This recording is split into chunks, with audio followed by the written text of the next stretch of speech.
Alhamdulillahilladzi bini'matihi tatimmus shalihat wa bifadlihi tatanazzalul khairat wal barakat wa bitaufiqihi tatahaqqaqul maqasid wal ghayat. Asyhadu an la ilaha illa wahdahu la syarika lah wa asyhadu anna Muhammadan abduhu wa rasuluhu alladzi la nabiyya ba'dah.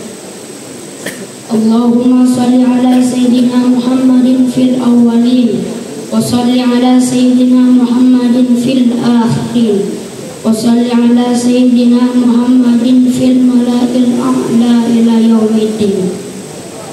Rabbana hab lana hukman wal alhiqna bis sholihin. Rabbana la tuzigh qulubana ba'da idh hadaitana. Hadirin yang saya hormati, di acara yang mulia ini kita semua dapat hadir dengan acara yang mulia dengan keadaan sehat dan walafiat.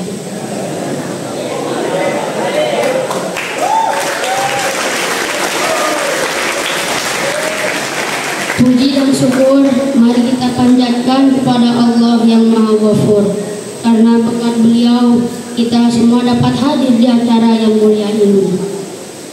Dan sholawat beserta salam mari kita curah limpahkan kepada junjungan alam, yakni Kanjeng Nabi Muhammad sallallahu alaihi wasallam, yang telah membawa kita semua dari zaman onta ke zaman Toyota, dari zaman Majusi sampai zaman Samsung Galaxy.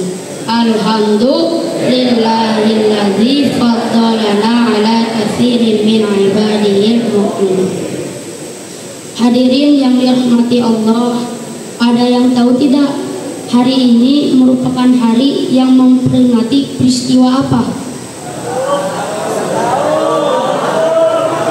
Hari ini merupakan hari yang memperingati peristiwa terjadinya Isra Mi'raj Nabi Muhammad.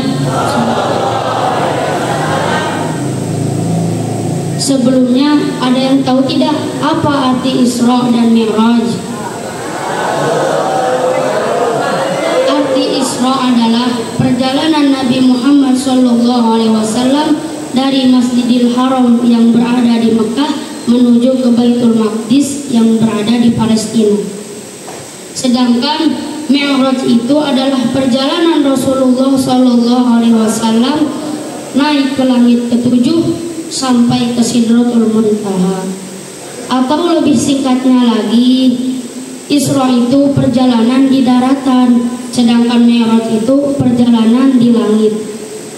Nah, selama perjalanan Nabi Muhammad SAW ditemani oleh malaikat Jibril alaihissalam.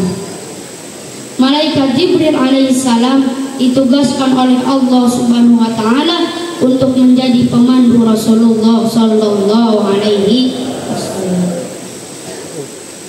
Nah, di dalam perjalanan yang istimewa, yang mulia dan agung, pasti kita butuh kendaraan. Makanya Allah Subhanahu wa taala menyediakan kendaraan berupa buraq kepada Nabi Muhammad sallallahu alaihi wasallam.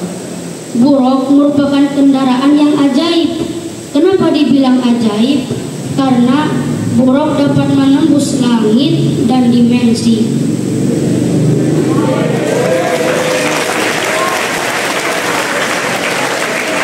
Di saat Nabi Muhammad SAW menaiki buraq menembus langit satu ke langit yang lainnya, beliau juga bertemu dengan para nabi-nabi terdahulu.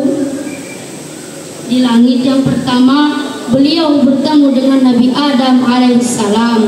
Nabi Adam merupakan kakek moyang kita semua. Dan di langit kedua, beliau bertemu dengan Nabi Yahya alaihissalam dan juga Nabi Isa alaihissalam. Dan di langit yang ketiga, beliau bertemu dengan Nabi Yusuf alaihissalam yang ganteng dan tampannya Masya Allah, tabarakallah. Dan di langit keempat, beliau bertemu dengan Nabi Idris alaihissalam Di langit kelima beliau bertemu dengan Nabi Harun alaihissalam. Dan di saat di langit keenam beliau bertemu dengan Nabi Musa alaihissalam. Dan di langit terakhir beliau bertemu dengan Nabi Ibrahim. Sebelumnya hadirin ada yang tahu tidak? Nabi Ibrahim sedang apa saat Nabi Muhammad menaiki langit ketujuh? Nabi Ibrahim alaihissalam ketika Nabi Muhammad sudah naik ke langit 7, beliau sedang senderan di Baitul Ma'mur.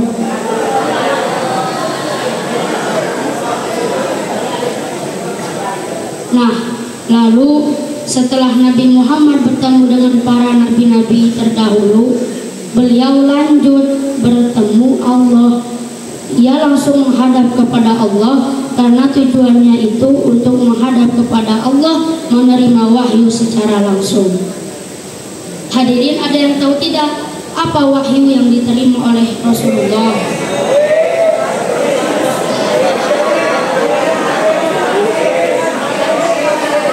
Wahyu yang diterima oleh Nabi Muhammad SAW ialah sholat 5 waktu. Tapi sebelumnya wahyu sebenarnya itu sholatnya 50 waktu dalam sehari. Tapi ketika Nabi Muhammad SAW sudah turun dan bertemu Nabi Musa di langit ke-6, Nabi Musa bertanya kepada Rasulullah, "Wahai Rasulullah, umatmu diberi perintah apa oleh Allah?" Nah, Rasulullah menjawab apa adanya. Beliau menjawab, "Umatku disuruh sholat 50 waktu dalam sehari." Mendengar itu, Nabi Musa alaihissalam memberi saran kepada Nabi Muhammad SAW. Beliau memberi saran untuk menghadap kembali kepada Allah dan meminta keringanan kepadanya. Akhirnya Rasulullah kembali menghadap kepada Allah dan meminta keringanan. Dan Allah Subhanahu wa taala memberi keringanan kepada Nabi Muhammad menjadi 45 waktu dalam sehari. Nah, lalu Rasulullah turun dan bertemu Nabi Musa lagi. Nabi Musa alaihissalam bertanya plus mengasih saran yang sama lagi. Akhirnya Rasulullah bolak-balik berulang-ulang kali, dan akhirnya wahyu yang diterima itu menjadi sholat 5 waktu dalam sehari. Setelah itu Nabi Muhammad bilang begini kepada Nabi Musa alaihissalam,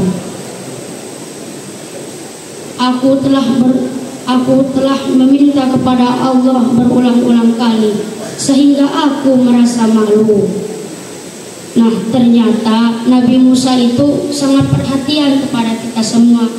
Beliau tahu bahwa kita semua tidak akan sanggup jika sholat 50 waktu dalam sehari. Akhirnya Nabi Musa bilang begini kepada Nabi Muhammad SAW, "Sungguh sholat itu berat dan umatmu itu sangatlah lemah. Maka kembalilah kepada Rabbmu dan mintalah keringananmu dan untuk umatmu." Jadi sebenarnya kita itu udah enak sholat 5 waktu yang aslinya 50 waktu dalam sehari. Tapi masih ada orang yang meninggalkan sholat. Jangan sampai seperti itu ya teman-teman. Kita harus lebih semangat dalam melaksanakan sholat, karena Rasulullah SAW pernah bersabda, sholat itu adalah tiang agama. Barang siapa yang mendirikan sholat, maka ia telah menegakkan agama Islam. Dan barang siapa yang meninggalkan sholat, maka sesungguhnya orang itu telah merobohkan agama Islam. Jadi kita harus berupaya dengan cara tidak meninggalkan sholat. Kita harus berupaya selalu melaksanakan sholat dengan niat agar agama Islam tetap kokoh dan terjaga. Mungkin hanya sekian yang bisa dapat saya sampaikan. Maaf bila ada salah kata. Wabillahi taufiq wal hidayah. Wassalamualaikum warahmatullahi wabarakatuh.